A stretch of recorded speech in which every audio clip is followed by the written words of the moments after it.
குருப்யோ நமஹ நமோ நமஹ. அஷ்டாவக்கர கீதா 5வது பகிர்வு. ஆனந்தமாக இருப்பீங்கன்னு நினைக்கிறேன். 11வது வேர்ஸ்.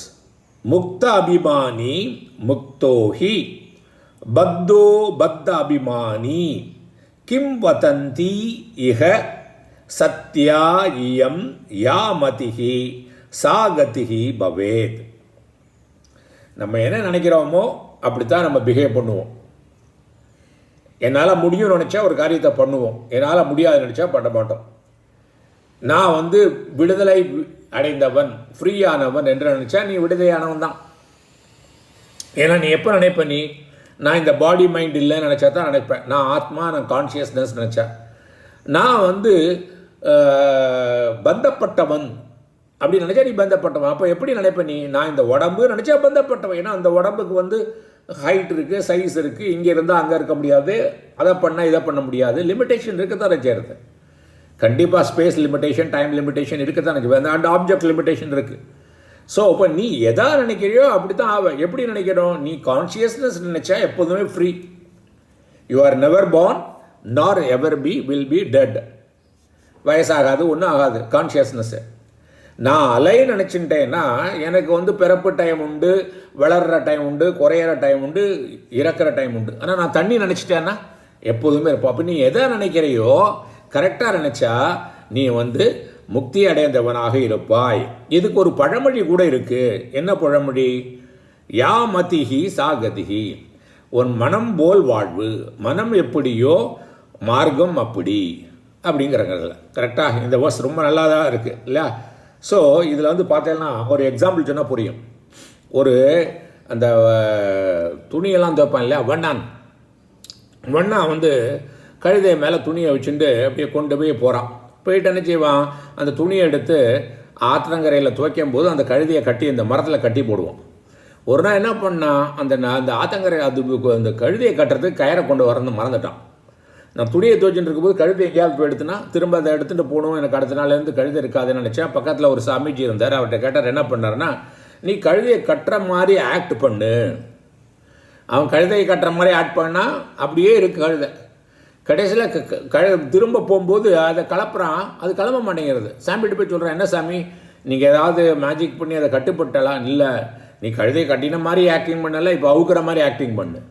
அப்போ கழுதையை அவுக்கிற மாதிரி ஆக்டிங் பண்ணால் அது கழுதை அங்கேருந்து போச்சு. அதை மறந்த நம்மளும் கட்டுண்டோன்னு நினச்சா கட்டுண்டவன், முக்தியானவன் நினச்சா முக்தியான. அதான் முக்தியானவங்கிறது தான் நம்மளுடைய உண்மையான சொரூபம். சிங்கம் தப்பாவது பார்த்துருக்கல எப்போது எனக்கு லிமிட்டேஷன்ஸ் இருக்குது. இது பியூட்டிஃபுல்லாக ஒரு சுபாஷிதம் இருக்குது, சொல்லட்டுமா? ஏகக அகம் அசாயக அகம் கிருஷக அகம் அப்பரிச்சதக சொப்னே அபி ஏவம் விதா சிந்தா மிருகேந்திரஸ்ய ந ஜாயத்தே. இது என்ன அர்த்தம்னாக்கா, நான் தனியாக இருக்கேன், ஓகே, எனக்கு ஐ எம் ஹெல்ப்லெஸ்ஸு, அவன் ரொம்ப வீக்காக இருக்கேன், எனக்கு ரிசோர்ஸஸே இல்லை. சொப்பனத்தில் கூட சிங்கம் அப்படி நினைக்காதான். ஏன்னா சிங்கம் எப்போதுமே நான் ராஜா, என்னால் எல்லாம் முடியும், I can achieve any thing. அதனால தான் அது காட்டுக்கு ராஜாவாக இருக்குது. ஸோ எண்ணங்கள் தான் மனம் போல் மார்க்கம்ங்கிறாங்கல்ல, மனம் இருந்தால் மார்க்கம் உண்டுங்கிறாங்கல்ல, அதுதான் சொல்கிறாங்க. ஸோ இதில் நம்ம புரிஞ்சுக்கணும், நம்ம எண்ணங்கள் எப்போதுமே கரெக்டான எண்ணங்களாக இருக்கணும். அதுக்கு நல்ல சத்சங்கத்துவம் வேணும். நான் திரும்ப திரும்ப சொல்லிட்டு இருக்கேன், இது அஷ்டாவக்கர கீதம் நிதித்தியாசன கிரந்தம். நிதித்தியாசன கிரந்தம்னா என்னது? இது மனசு ஏற்கனவே நல்லா பியூரிஃபை பண்ணி மனசு சஞ்சலம் இல்லாமல் முதல்ல அந்த சாத்திர சதுஷ்டய சம்பத்தி எல்லாம் அந்த குவாலிஃபிகேஷன்லாம் அக்வயர் பண்ணுவா இது அழகாக புரிஞ்சுப்பான். இது நீங்கள் அந்த குவாலிஃபிகேஷன் இல்லைனாக்க அப்போ என்னடா இதெல்லாம் சொல்கிறானே, முக்தகங்கிறானே, எனக்கு ப்ராப்ளமாக இருக்கே, கஷ்டமாக இருக்கே, தொல்லைகள் இருக்கே நினச்சிட்டாக்கா நம்ம அந்த குவாலிஃபிகேஷன்ஸ் இருக்கு இல்லையா, விவேகம், வைராகியம், mind control, sense control, focus பண்ணுறது, அப்புறம் மூக்ஷத்துவம், எனக்கு விடுதலை வேண்டும் என்றவுடைய பற்று எல்லாம் இருந்தால் தான், இந்த குவாலிஃபிகேஷன் இருந்தால் தான் இந்த பரீட்சை, இந்த கிளாஸுக்கு நம்ம என்ன சொல்லிக் கொடுக்குறாலோ அது புரியும். இப்போது 12ஆம் கிளாஸில் எதாவது இப்போ 10ஆம் கிளாஸில் எதாவது சொல்லிக் கொடுக்குறான்னா 9ஆம் கிளாஸ் வரை படித்தா தானே புரியும். அதனால் இது ஒரு அட்வான்ஸ்டு டெக்ஸ்ட்டு. ஆனால் திரும்ப திரும்ப கேட்கும்போது ஒரு திருப்தி கிடைக்கும் உங்களுக்கு. படிக்கணும் நல்லா, அப்புறம் குவாலிஃபிகேஷன் ஒக்கையர் பண்ணணுங்கிற திருப்தி கிடைக்கும். இப்போது 12வதுக்கு போகலாமா? 12வது ஆத்மா ரொம்ப நல்லது. இது டெய்லி நீங்கள் ஒரு தடவை உங்கள் வீட்டில் ஏதாவது புக்கு வைக்கிறதா எழுதி வச்சுட்டு டெய்லி காலையில் எழுந்துட்டோ இது போல் படிங்கோ, மத்தியானம் ஒரு தடவை படிங்கோ, ராத்திரி தூங்குறதுக்கு முன்னாடி ஒரு தடவை படிங்கோ, கண்டிப்பாக சேஞ்ச் இருக்கும். பார்க்கலாமா?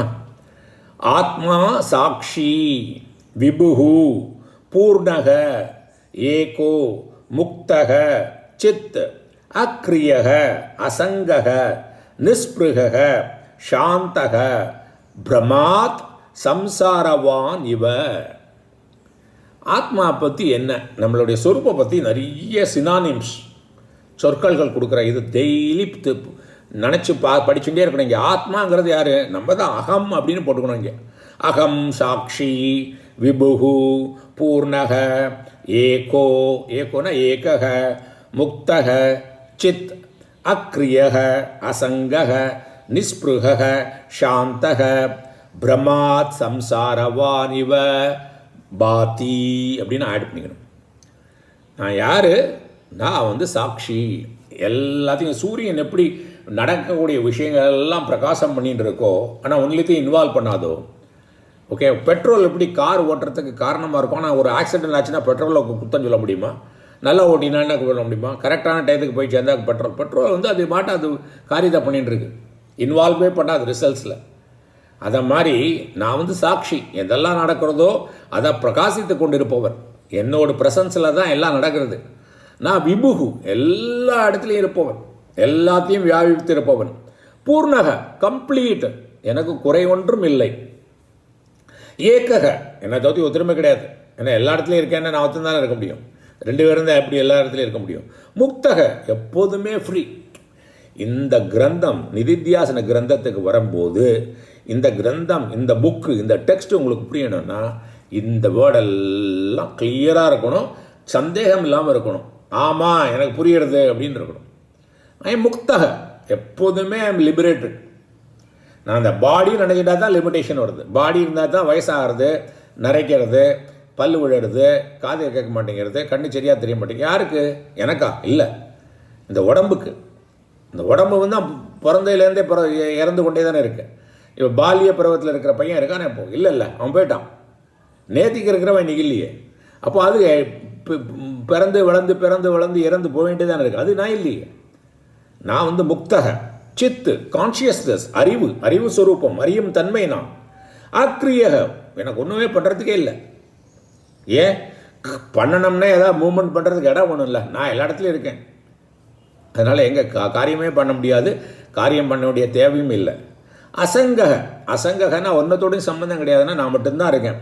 நிஸ்பிருக, நான் பூர்ணமாக இருக்கிறதுனால எனக்கு தேவை ஒன்றும் இல்லை. அது இல்லை, இது இல்லை. அந்த மனசில் குறையே இல்லாதவன் நான். திருப்தியாக இருக்கிறவன், சந்தோஷமாக இருக்கிறவன். சாந்தமாக இருக்கிறவன். இதுதான் நான். நம்ம என்ன சொல்கிறோம்? நீ யாருனாக்கா உன் பேர், அங்கே அப்பா பேர், உன் ஜாபு, உன் குவாலிஃபிகேஷன் எல்லாம் சொல்லிட்டு இருக்கோம்ல, அது விவகாரத்துக்கு வேண்டியது தான். டிரான்சாக்ஷன் ரியாலிட்டி ஒன்று. ஆனால் பாரமார்த்திக சத்தியம், அப்சல்யூட் ரியாலிட்டி நீ யாருன்னு கேட்டால் என்ன சொல்லணும்? ஐ எம் சாட்சி, ஐ எம் விபுகு, நான் விபு, எல்லா இடத்துலையும் இருக்கக்கூடியவன். பூர்ணக, கம்ப்ளீட் ஆனவன். ஏக்கக, ஒத்தன்தான். முக்தக, இதெல்லாம் சொல்லணும். ஆனால் ஏன் சார் அப்படி இல்லையேன்னு கேட்டால் கடைசியில் சொல்கிறார் பிரமாத்.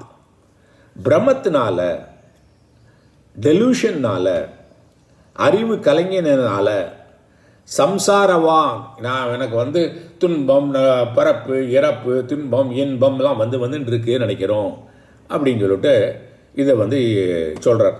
ஸோ இதை நம்ம இதில் பார்த்தாலும் பிருகதான உபநிஷத்துலேயும் இருக்குது. ஆத்மானம் சேத் விஜானியாத் அயம் அஸ்மி இதி புருஷக கிம் இச்சன் கஸ்ய காமாய ஷரீரம் அனு சஞ்சுவரேத். அப்போது நான் ஆத்மான்னு நினச்சுட்டோம்னாக்க, ஓகே, அவன் ரியலைஸ் பண்ணிட்டான்னாக்க என்னாகும்? அவனுக்கு என்ன டிசைர் இருக்குது? ஒரு டிசைர் இருக்காது அவனுக்கு, இல்லையா? அப்புறம் அவனால் அப்படி அவன் உடம்பு நினச்சிட்டு கஷ்டப்படுவானா? கஷ்டப்பட மாட்டான். நான் உடம்பு இல்லை, திரும்ப திரும்ப சொல்லிக்கணும், நான் கான்ஷியஸ்னஸ், நான் ஆத்மா. நாம் பிரம்மன் அப்படின்னு திரும்ப திரும்ப திரும்ப சொல்லிகிட்டே இருக்கணும். சரியா? இப்போ 10 நிமிஷம் எடுத்து 2க்கு மேலே போக மாட்டேங்கிறது 10 நிமிஷத்துக்குள்ளே. ஸோ குருப்யோ நமகா, நமோ நமகா. மேலும் மேலும் பயணிப்போம். 2 எடுத்துப்போம். இது என்ன நம்மளுக்கு என்ன அவசரமாக என்ன? புரிதல் தான் இம்பார்ட்டண்ட்டு. கடனை போர்ஷன் முடிக்கிறது இம்பார்ட்டண்ட் இல்லை. எக்ஸாம் எழுதுனா பாஸ் பண்ண தெரியணும்ல. எக்ஸாம் எழுதுறதுக்கு முன்னால் ஒரு திருப்தி கிடைக்கணும்ல. நல்லா படிச்சுட்டேன், அது மாதிரி உங்களுக்கு ஒரு திருப்தி கிடைக்கணும். எனக்கு நல்லா புரிஞ்செடுத்து கேள்வி கேட்குறேன், பதிலும் சொல்லிகிட்டே இருக்கேன். என்ன வேணால் கேள்வி கேட்கலாம். ஒரு கேள்வியும் தப்பான கேள்வி இல்லை. ஐயோ இது கூட தெரியலையான்னு ஒருத்தரும் கிடையாது. எனக்கு நிறைய விஷயம் தெரியாதுங்கிறது தெரிகிறது தான் என்னோடய ஸ்ட்ரென்த். எனக்கு இன்னும் நிறைய விஷயம் தெரியாது, அதனால தான் கற்றுட்டுருக்கேன். தெரியாதுன்னு தெரிஞ்சால் கற்றுக்கலாம்ல. தெரியாதுன்னு சொன்னால் கற்றுக்க முடியுமா? ஸோ அதனால் இந்த பாதையில் பயணிச்சுட்டு இருப்போம். இந்த ஆப்பர்ச்சுனிட்டி கொடுத்ததுக்கு நன்றி. குருப்யோ நமகா, நமோ நமகா.